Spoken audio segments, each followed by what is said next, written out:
E eu peço aos irmãos que abram as Escrituras no livro de Amós. Isso mesmo, Amós. Não é um livro tão lido, não é um livro tão conhecido, mas se tornará, em nome de Jesus, a partir de hoje. Estou convencido, irmãos, como pastor, do poder das Escrituras, tanto do Novo quanto do Antigo Testamento, para abençoar, tratar aqueles que são chamados por Deus para a salvação. Desse modo, livros como Amós são tão importantes como Romanos. Deste modo, Joel é tão importante quanto Gálatas, ou um dos evangelhos. Cada um dos 69 livros das Escrituras. Os 39 do Antigo Testamento, os 27 do Novo Testamento, são a palavra de Deus para a nossa edificação. É por isso, irmãos, que tenho lido e explicado as Escrituras em nossos cultos já há alguns anos. Eu tenho entendido, e juntamente comigo, os demais obreiros, pregadores desta igreja, que é a palavra de Deus que tem poder para tocar no coração humano e, por meio do Espírito, chamar a salvação, convencer do pecado, da justiça e do juízo. Não são sermões bem elaborados, uma retórica perfeita, uma oratória que leva pessoas às lágrimas ou aos risos. Não, é a simples palavra de Deus, quando é lida e por meio da ação do Espírito, alcança corações. Dessa forma, vamos continuar assim, lendo livros das Escrituras e tentando explicá-los, assim como aconteceu na época de Esdras, Neemias, onde eles liam e davam explicações de modo que o povo entendesse aquilo que estava sendo lido. Então é essa a nossa proposta. Pensando sobre o que da palavra de Deus compartilharíamos com os irmãos após o encerramento da pequena carta de Paulo aos Colossenses, decidimos por Amós, um profeta menor. Menor não porque de menos importância, menor porque o conteúdo do seu livro é de menor extensão, mas é um profeta igualmente importante, assim como Jeremias, Daniel, Ezequiel, Isaías, que são considerados profetas maiores. Decidimos, então, por Amós e cremos que Deus mesmo nos orientou a tal e tratará de nós através dessa nova jornada que empreenderemos juntos.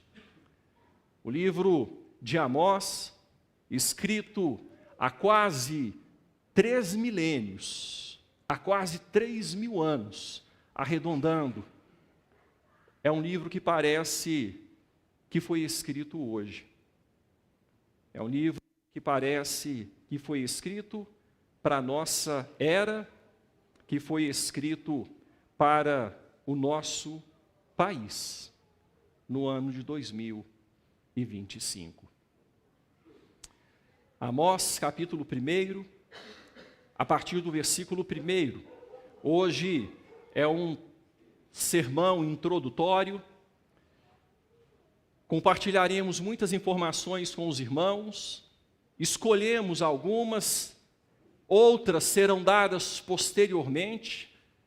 Se pegássemos todas as informações contextuais, todo o pano de fundo, seria muita informação, seria muito conteúdo para um dia apenas. Isso será acrescentado à medida que nós avançarmos nos 9 pequenos capítulos do livro do profeta Amós. Mas hoje nós começaremos esta jornada, apresentando então algo do pano de fundo, algo sobre Amós, o homem e seu ministério.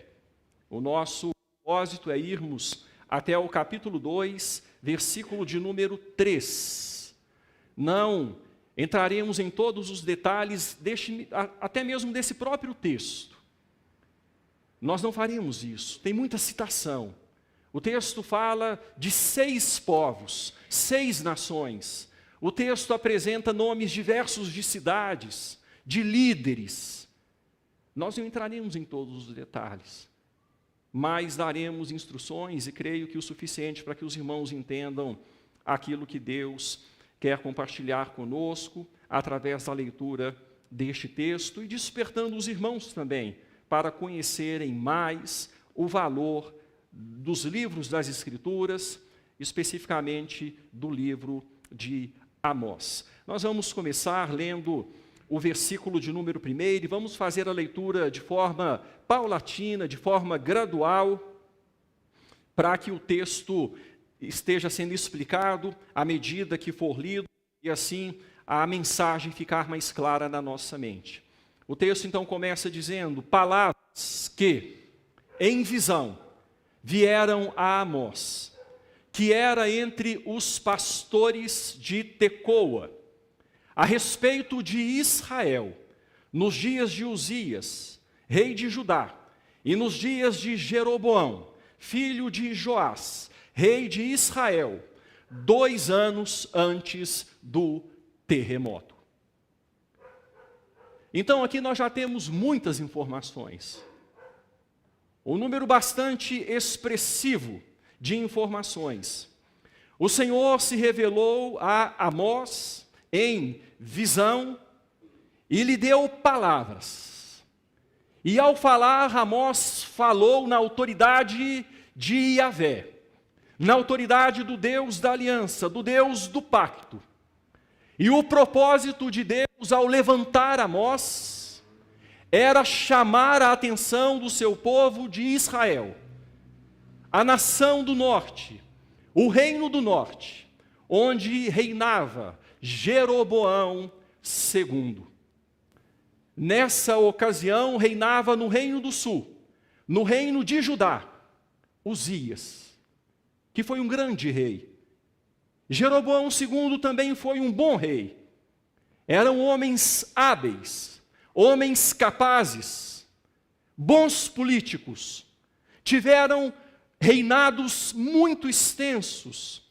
Uzias reinou por mais de 50 anos, 52 anos.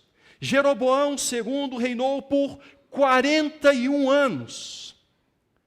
E as circunstâncias, tanto nacionais quanto externas, colaboraram para que aquele fosse um tempo de prosperidade em Israel. O reino de Israel atravessava um momento bom.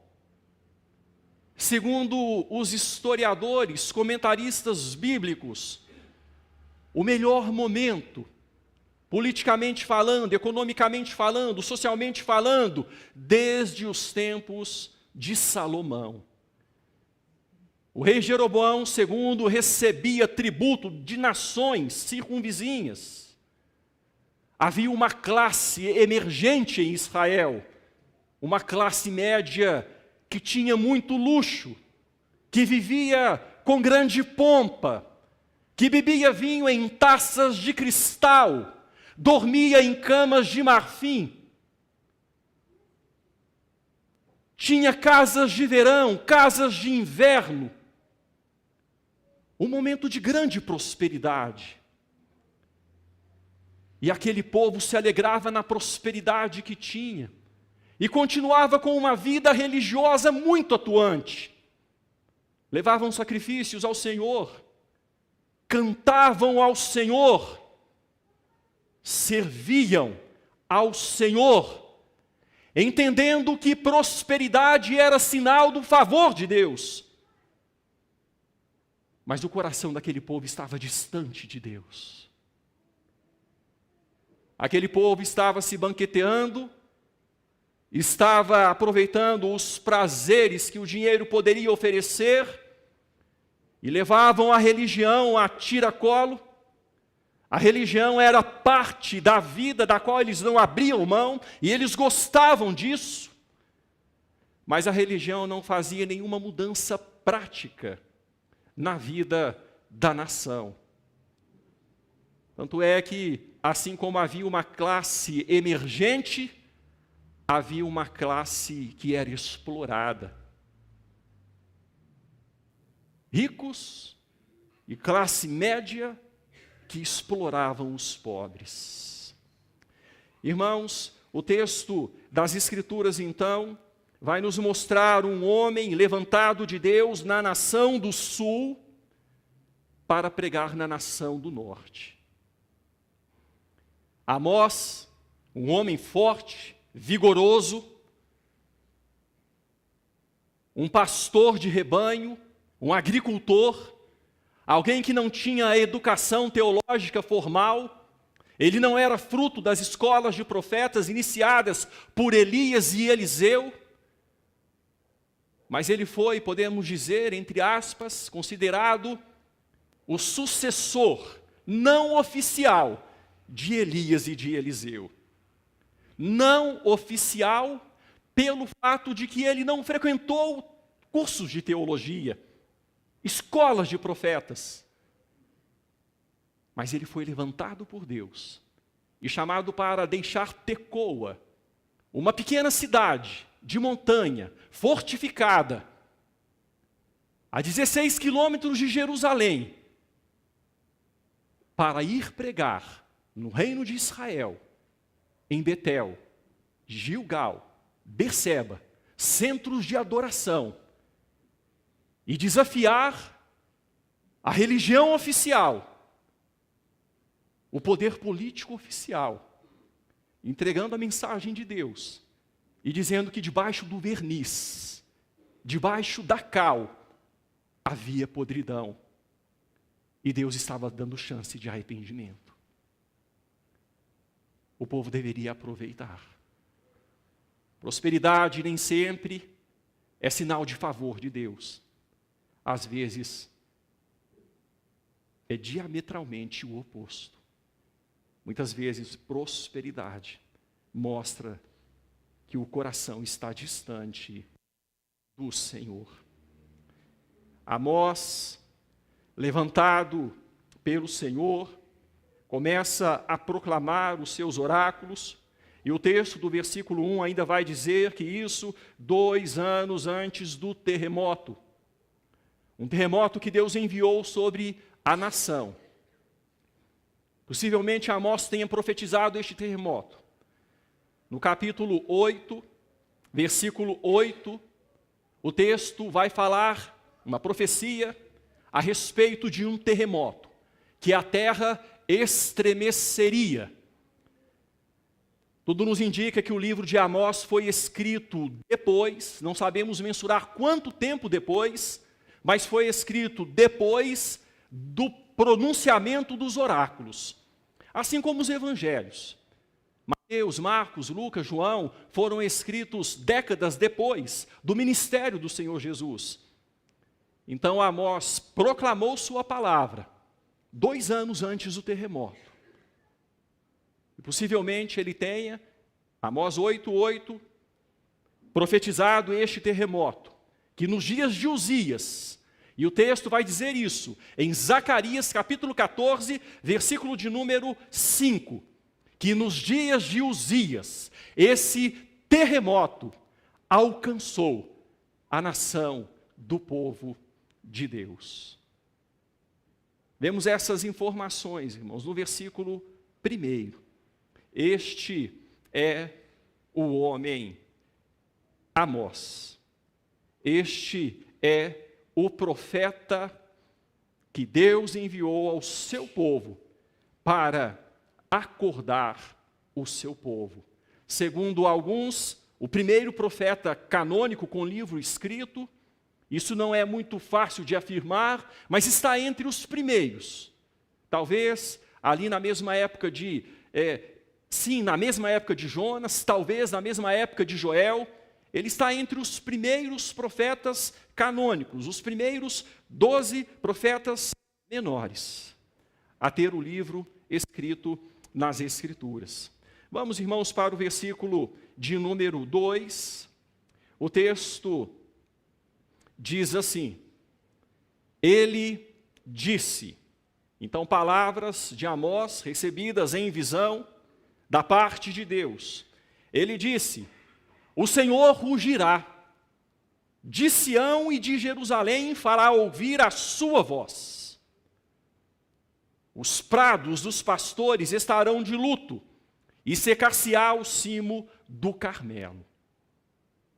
O Senhor rugirá, desde o lugar de sua habitação, o lugar que Deus escolheu para habitar, Sião, Jerusalém, onde estava o templo, e não em Betel, Gilgal, Berseba, Dan, e não nos templos pagãos que foram construídos por Jeroboão I e preservados no decurso da história até chegar em Jeroboão II. Desde Sião, desde Jerusalém, o Senhor rugirá como leão. Irmãos, essa figura é uma figura interessante, como pastor de rebanho que Amós era. Muito provavelmente Amós já tivesse lidado com leões. Davi foi um pastor que em alguns momentos teve que lidar com leão e urso. A Bíblia fala disso. Possivelmente Amós já teve que livrar algum do seu rebanho do ataque de leões. E o rugido do leão é forte. Eu não sei se você já teve a oportunidade de ir ao zoológico, e num dia bom, que o leão estivesse de bom humor e rugisse. Pelo menos no zoológico de Belo Horizonte, o leão é meio preguiçoso, é conhecido por isso. Não é muito fácil de ouvi-lo rugindo, não. Mas quando a Elisa era pequenininha, eu tive no zoológico de Belo Horizonte. E o leão rugiu. A Elisa disse que o leão havia arrotado. Mas o rugido do leão é um barulho diferenciado. Quem conhece de música deve explicar melhor que eu. Mas a impressão é que consegue completar todas as notas musicais. É muito diferente. É forte, enche mesmo e assusta. E é essa ideia. O Senhor vai falar para assustar. E as palavras de Amós serão palavras para assustar, para ver se sacode e se o povo acorda. O Senhor rugirá de Sião e de Jerusalém, fará ouvir a sua voz. Os prados dos pastores estarão de luto e secar-se-á o cimo do Carmelo. Terras férteis tornarão inférteis. Deixarão de produzir. E aqui então a introdução inicial, falando sobre o homem Amós, e mais informações estarão aqui no decurso do livro. Algumas eu já peguei emprestadas, e peço aos irmãos licença para não citar todos os versículos, porque senão demoraria muito. Eu vou lançando as informações, e elas estão aqui no livro de Amós ou em outros textos históricos das Escrituras. Versículo 1, o homem Amós. Versículo 2, falando sobre a natureza da mensagem profética, do ministério que ele desempenharia no reino do norte, no reino de Israel. Só que estranhamente, no versículo 3, o homem que foi chamado para pregar no reino do norte, proclama oráculos contra as nações. Ora, ele não foi chamado para pregar para o povo de Deus, de Israel, no reino do norte? Por que é que então ele começa falando a respeito da Síria? Por que é que ele, depois de falar a respeito da Síria, ele vai falar a respeito da Filístia? Por que é que depois de falar a respeito da Filístia, ele vai falar a respeito da Fenícia? E depois ele vai falar sobre Edom, sobre Amon, sobre Moabe, 6 nações. Irmãos, interessante a forma como o texto começa. Ele mostra qual foi o seu chamado. Mas ele começa nas margens. Ele começa margeando. Comentaristas falam de diversos possíveis motivos para isso. E eu quero passar aqueles que eu acho que são mais coerentes. Mas eu quero, antes disso, mostrar que o texto vai sempre seguir uma estrutura. Veja só, versículo de número 3. Assim diz o Senhor. Versículo de número 6. Já para outra nação. Assim diz o Senhor. Versículo de número 9. Já para outra nação. Assim diz o Senhor. Versículo de número 11. Já para outra nação. Assim diz o Senhor. Versículo 13. Já para uma outra nação. Assim diz o Senhor. Capítulo 2, versículo 1. Mais uma nação. Assim diz o Senhor. Ele segue uma estrutura. Apresenta como que um esqueleto e vai enchendo esse esqueleto com informações dos povos, dessas nações circunvizinhas a Israel. E não é apenas esta estrutura inicial, assim diz o Senhor. Existe um outro termo que é repetido. Olha o versículo 3 mais uma vez, quando Amós diz o seguinte: por 3 transgressões de Damasco, o primeiro povo, contra o qual ele levanta um oráculo divino. Por 3 transgressões de Damasco e por 4, não sustarei o castigo. Quando a gente vai para o versículo de número 6, por 3 transgressões de Gaza, uma cidade da Filístia, e por 4, não sustarei o castigo. Versículo de número 9, por 3 transgressões de Tiro, uma cidade da Fenícia, e por 4, não sustarei o castigo. Versículo de número 11, por 3 transgressões de Edom, e por 4, não sustarei o castigo. Versículo 13, por 3 transgressões dos filhos de Amon, e por 4, não sustarei o castigo. Capítulo 2, versículo 1, por 3 transgressões de Moabe, e por 4, não sustarei o castigo. O que Deus está dizendo é o seguinte: por muitas e várias transgressões, o meu castigo virá.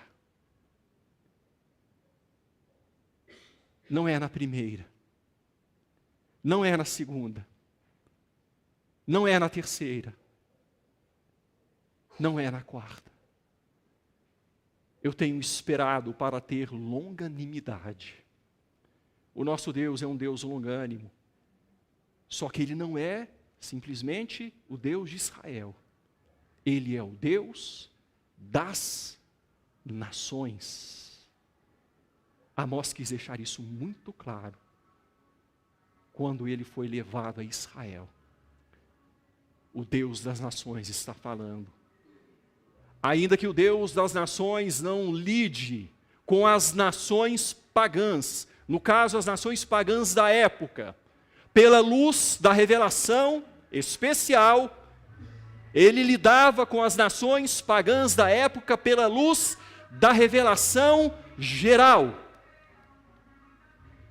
Os atributos invisíveis de Deus, o seu eterno poder, a sua divindade, claramente se percebem desde o princípio, por meio das coisas que foram criadas. Os homens são indesculpáveis, tendo ou não a revelação especial, as Escrituras.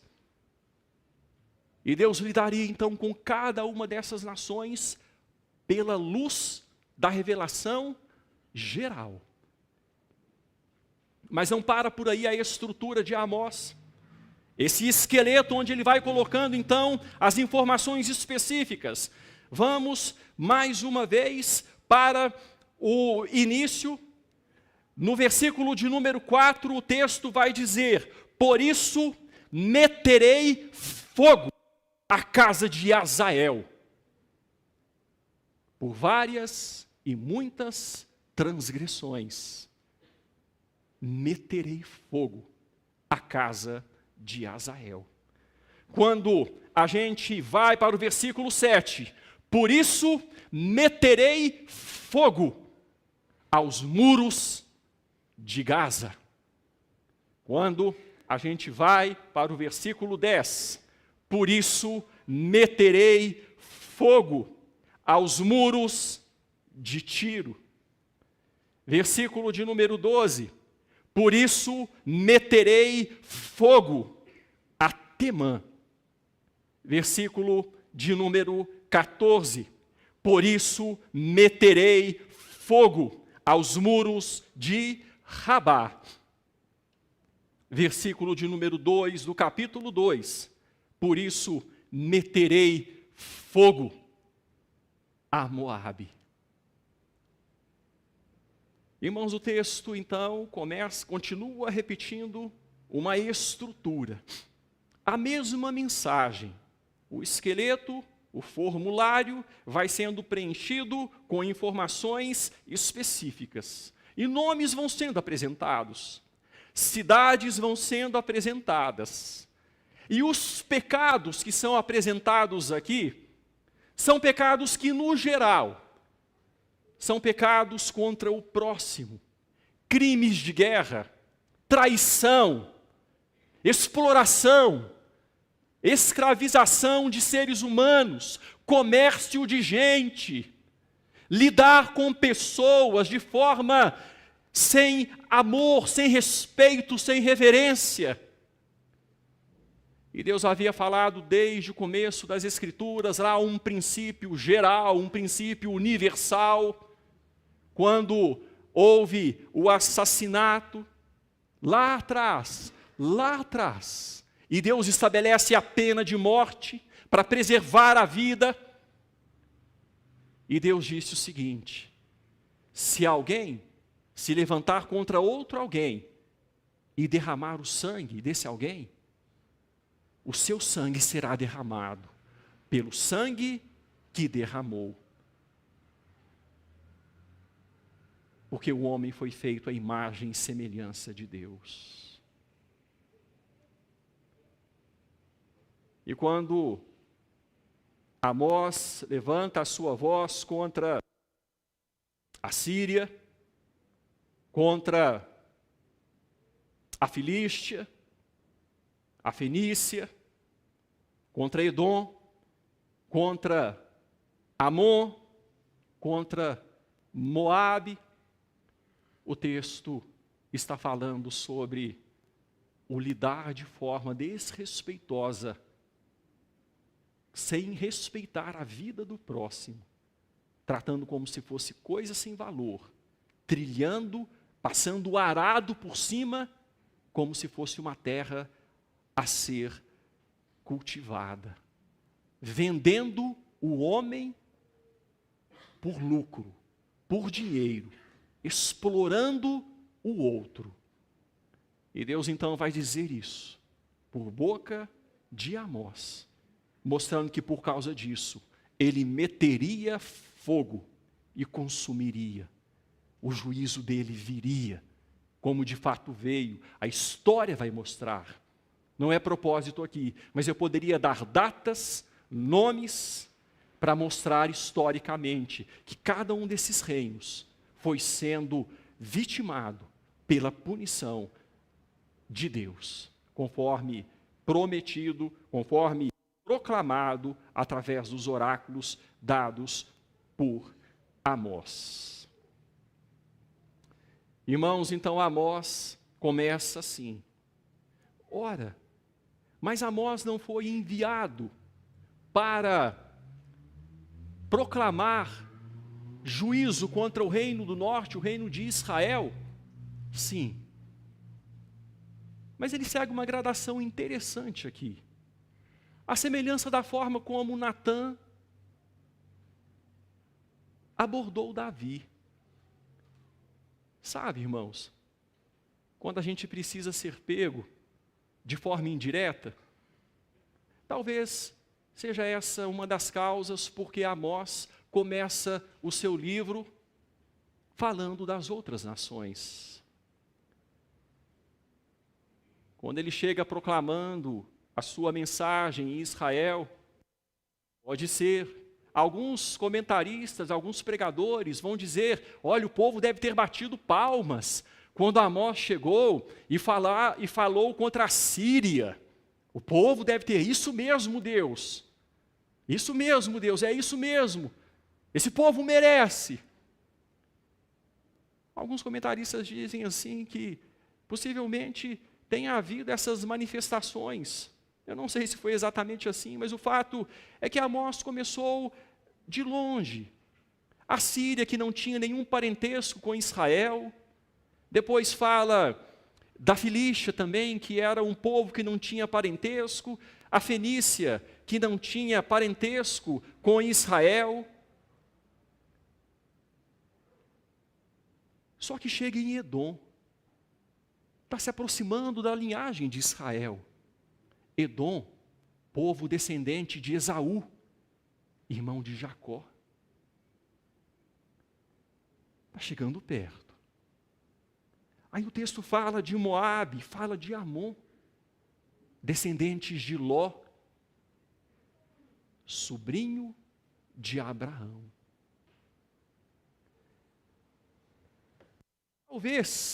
Talvez, Amós tenha agido como Natã, que chegou para Davi e falou, olha, Davi, houve um homem rico que agiu dessa forma. E Davi se irou ali, esse homem merece morrer, e merece pagar pelo que fez, 4 vezes mais. Talvez Amós tenha agido dessa forma para tirar o verniz que cobria o alto engano do pecado daquele povo que achava que estava debaixo do favor divino, mas não estava. Não estava. E esse Deus que lidaria com as nações, punindo o pecado das nações, pecados cometidos contra a luz da revelação geral, esse Deus lidaria de uma forma muito justa, mas muito forte, contra o seu próprio povo. Povo que pecou contra a luz da revelação especial, contra as Escrituras, reveladas, dadas como dádiva da parte de Deus para aquele povo. Vejam só, o capítulo 3, versículo de número 2. Capítulo 3, versículo de número 2. Olha o que o texto das Escrituras diz. De todas as famílias da terra, somente a vós outros vos escolhi. Portanto, eu vos punirei por todas as vossas iniquidades. Toda a terra é minha. Eu sou o Deus das nações. Eu vou lidar sim com esses povos aqui. Mas vejam só, é texto que será visto nas próximas semanas, mas só para citar a estrutura, como que a estrutura repete. Veja o versículo 4 do capítulo 2. Está chegando. Assim diz o Senhor, por 3 transgressões de Judá, e por 4, não sustarei o castigo. Agora chegou no reino do sul. Quem sabe o povo de Israel ainda ficou, eles merecem sim. Quem sabe? Por 3 ou 4 transgressões de Judá, 3 e por 4 transgressões de Judá, não sustarei o castigo. Aí que o texto vai dizer, agora não são crimes contra a luz da natureza, só ressaltando isso, vejam só, porque rejeitaram a lei do Senhor, não guardaram seus estatutos. Então fala crimes, pecados contra a revelação especial. Versículo de número 5, por isso meterei fogo a Judá. Aí nós vamos para o versículo 6. E o texto diz, assim diz o Senhor, por 3 transgressões de Israel, e por 4, não sustarei o castigo. Chegou. Foi no 8º oráculo. Por 3 transgressões de Israel, e por 4, não sustarei o castigo. E o texto continua. Eu não vou entrar no texto das próximas mensagens, mas o texto vai continuar e vai mostrar. E ao invés do texto dizer aqui, por isso meterei fogo, e seguir o esquema como estava seguindo, o texto para de seguir o esquema. E o texto vai delongar nos pecados de Judá, de Israel. Vai delongar e vai entrar em detalhes. E vai mostrar que religião sem temor verdadeiro ao Senhor, religião na vertical, que não representa uma vida na horizontal em conformidade com a palavra de Deus, só serve para aumentar a gravidade do pecado. Religião sem coração de servo, religião sem um coração quebrantado, só serve para aumentar punição.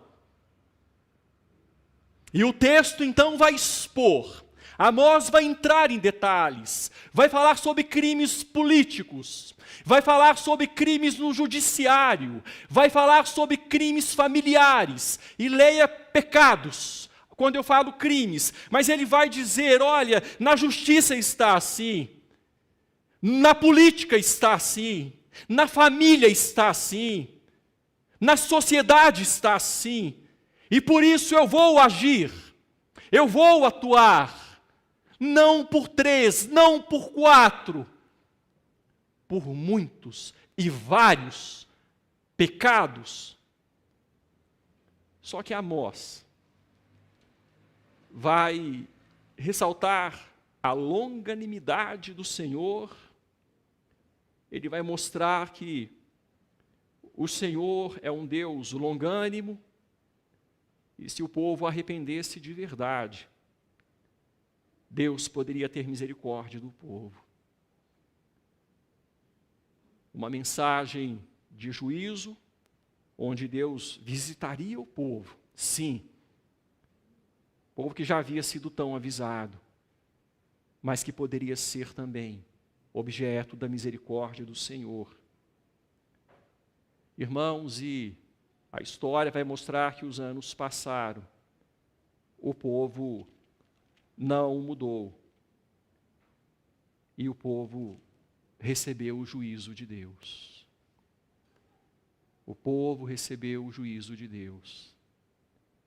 A nação de Israel, em 722 a.C., foi levada cativa para a Síria.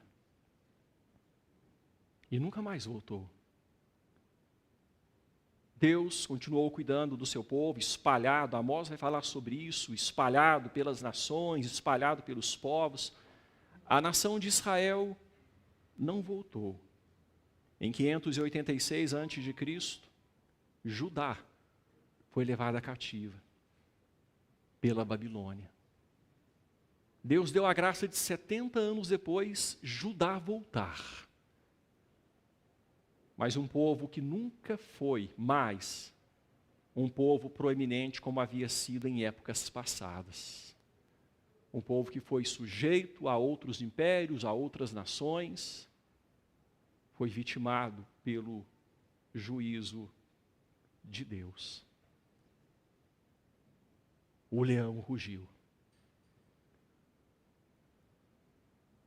O leão ruge para acordar. Quando Deus fala, Ele quer chamar a nossa atenção. Ele quer chamar a nossa atenção. Porque Ele é Deus de justiça. Mas é um Deus que se compraz na misericórdia.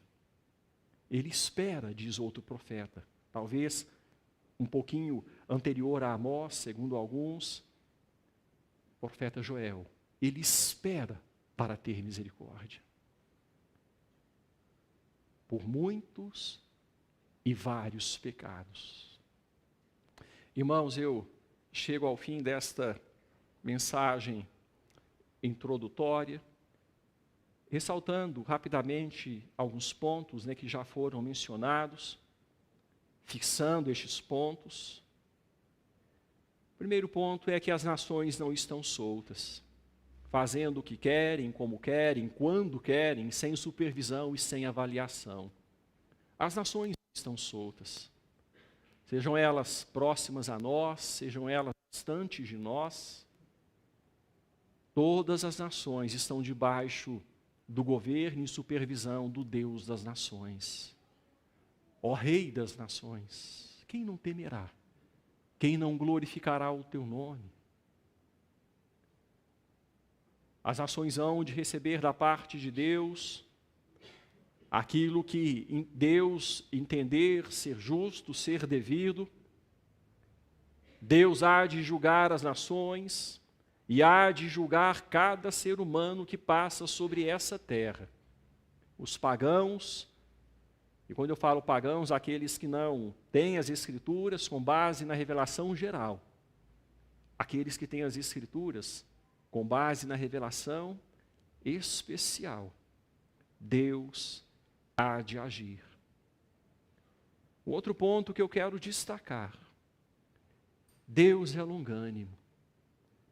Só que a longanimidade de Deus chega ao seu fim também.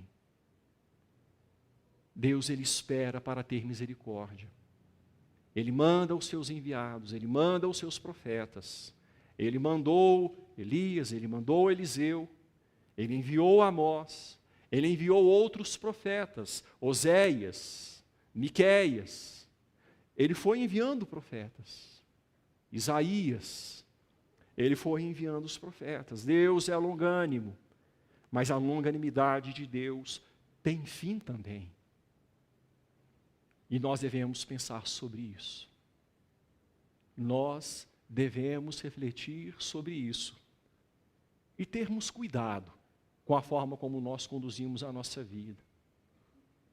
Religião sem vida espiritual de quebrantamento diante de Deus é um risco, porque nos engana. E muitas vezes nós mesmos queremos ser enganados. Eu estou servindo a Deus, eu vou à igreja, eu faço alguns deveres espirituais, eu até sirvo em algum ministério, eu oferto com causas diversas, eu até dou o dízimo. A gente tem que ter cuidado. Se a nossa vida não está quebrantada aos pés do Senhor, a religião, ela pode nos enganar.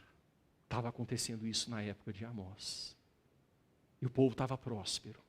E o povo estava avançando. Só que para curtir os prazeres da vida, para levar vida de prosperidade, eles estavam extorquindo, eles estavam explorando. Havia uma profunda desigualdade social, mas estava tudo bem para o povo, estava tudo bem. Deus está nos abençoando, então nós estamos debaixo do favor de Deus. Cuidado, meu irmão. As coisas espirituais são sérias e nós precisamos olhar para o nosso coração e pedir para que o Senhor tire todo o auto-engano da nossa vida. Hoje, as pessoas continuam desprezando e lidando com a vida humana de forma muito irrefletida. O dizer de Deus lá atrás, quando Deus se entristeceu com a humanidade e falou a respeito dos prejuízos de se derramar o sangue do próximo, quando Deus falou isso, continua acontecendo nos nossos dias. Continua acontecendo. Hoje, irmãos, aqui em frente à igreja, nós fomos testemunhas. É claro que não vimos a situação acontecendo toda, mas vimos os resultados. Testemunhas de um homicídio. Aconteceu, não tenho informações precisas, mas tudo indica um crime passional. Uma pessoa aqui embaixo levou 4 tiros, segundo as informações. Ainda tentou ir embora, caiu aqui pertinho da igreja. Os irmãos começaram a chegar para a hora do louvor, do ensaio do louvor, passar as músicas, e a frente da igreja estava toda fechada, diversos carros da polícia, SAMU, mas o corpo já estava morto no chão. Teve que esperar a polícia civil chegar com um perito para poder liberar o corpo. Irmãos, a nossa sociedade lida com o homem, a nossa sociedade lida com a semelhança criada à imagem de Deus de forma muito vã, de forma muito sem respeito.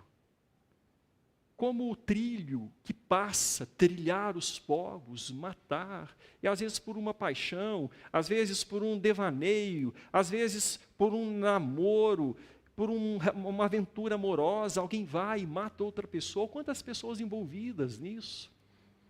Acontece todo dia, em todo lugar, todo dia, em todo lugar. Só que quando acontece perto da gente, a gente assusta e vê que de fato não é uma história, é realidade que tem acontecido. Nós precisamos, irmãos, fazer diferença nesse mundo, tratar do nosso coração. Sabe por quê? A Bíblia vai dizer o seguinte: aquele que tem ódio do seu irmão é assassino. O apóstolo João vai dizer isso. Aos olhos de Deus, aquele que tem ódio é assassino. Então a gente tem que parar de olhar para fora e falar como Davi: esse homem tem que morrer, esse homem tem que ir preso, pagar 4 vezes mais. A gente tem que parar de olhar para fora, olhar para dentro de nós e perguntar a nós mesmos: nós somos assassinos? Temos nutrido o sentimento de ódio, de mágoa, de rancor, sentimentos que desagradam a Deus e que nos tornam tais quais. Irmãos, o Evangelho é muito mais profundo. É por isso que a gente precisa pedir a Deus: Deus, tira o nosso auto-engano, tira o nosso auto-engano, tira a parede pintada de cal e deixa a gente ver a podridão que tem lá dentro, o que precisa ser mudado. Vocês ouviram o que foi dito? Aquele que, sobre o adultério, né, o texto diz, as Escrituras, e o Senhor Jesus Cristo vai dizer: olha, quem olhar com intenção impura no coração, já adulterou. As nações estão aí ao nosso redor, mas Deus usa a palavra dele para tratar com a gente. E graças a Deus por isso. Deus usa a palavra dele para tratar com a gente. Você vai se deixar tratar, meu irmão? Você vai se deixar tratar? Vamos fechar os olhos.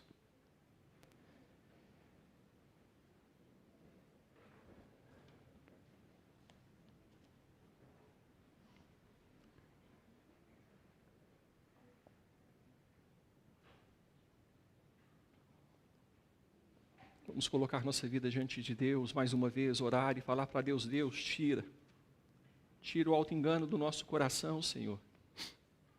Tira o auto-engano. Quando a gente coloca maquiagem de crente, e às vezes o coração precisa ser tratado.